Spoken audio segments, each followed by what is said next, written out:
Good morning बच्चों आज हम जयशंकर प्रसाद द्वारा रचित पुनर्मिलन पाठ का चौथा दोहा देखेंगे, है ना।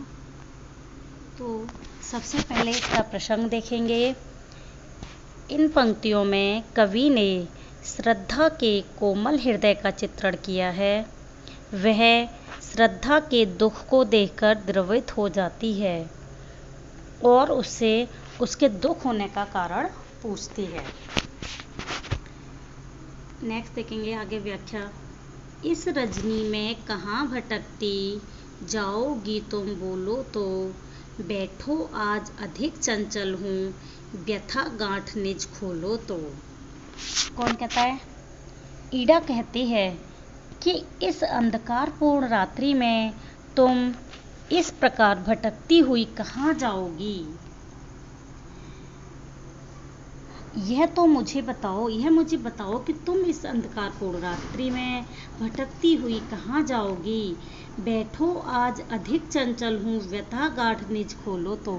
मैं भी दुख से अत्यधिक बेचैन हूँ, बहुत बेचैन हूँ मैं भी दुख से, इसलिए तुम मेरे पास बैठकर अपनी वेदना का कारण मुझे बताओ, अपनी परेशानी का कारण मुझे, व्यथा गांठ निज खोलो तो, अपनी परेशानी का कारण मुझे बताओ कि तुम क्यों परेशान हो।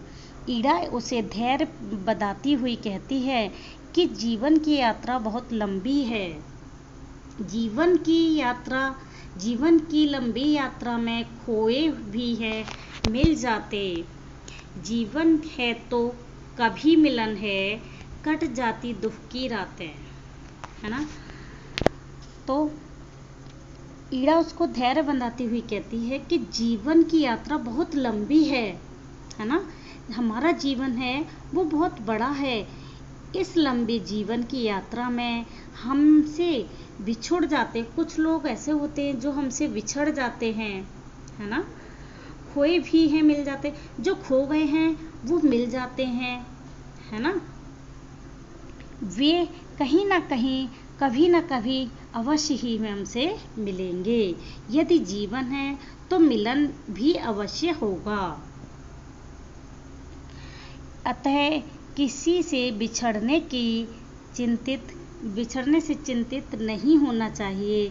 धीरे धीरे दुख की रातें समाप्त हो जाएंगी, आपका दुख समाप्त हो जाएगा।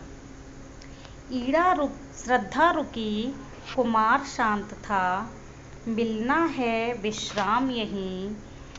चली ईड़ा के साथ जहाँ पर, वहीं शिखा प्रज्वलित रही। श्रद्धा रुकी, कुमार शांत था, है ना। कवि कहता है कि ईड़ा को देखकर श्रद्धा रुक जाती है। उसका पुत्र बहुत थक गया था, वह बहुत थका हुआ था, है ना। मिलता है विश्राम यही। वे दोनों इतने थक गए थे कि वे आराम करना चाहते थे, विश्राम करना चाहते थे। उन्हें ऐसा लगा कि हमें यहाँ आराम मिलेगा, कुछ विश्राम करने के लिए मिल जाएगा।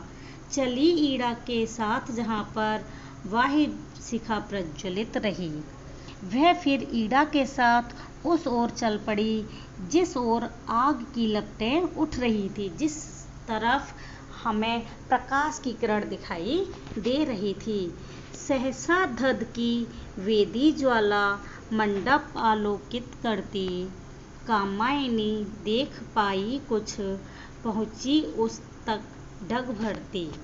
सहसा धध की वेदी ज्वाला, उसने देखा कि अचानक वेदी से अग्नि की ज्वाला तेजी से जलने लगी। सहसा माने अचानक। लोके करती, कामायनी देख पाई कुछ, है ना।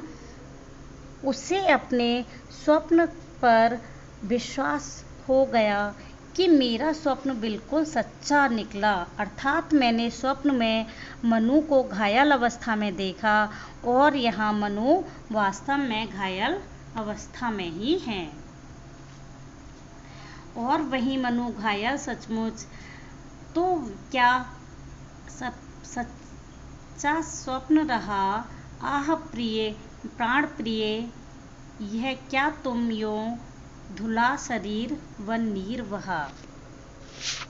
श्रद्धा मनु को देख कहने लगी कि आह प्राण प्रियतम, तुम्हें यह क्या हो गया, तुम किस अवस्था में हो। यह कहते हुए उसका शरीर द्रवित हो गया, मतलब वह रो पड़ी और उसके आंसू पानी की तरह बहकर निकलने लगे। आंखों से एक जल की धार की तरह आंखों से निकलने लगे। इसका काव्यगत सौंदर्य, भाषा खड़ी बोली है, रस इसमें श्रृंगार रस है, वियोग श्रृंगार रस, गुण माधुर्य है, अलंकार इसमें उत्प्रेक्षा अलंकार है। ओके।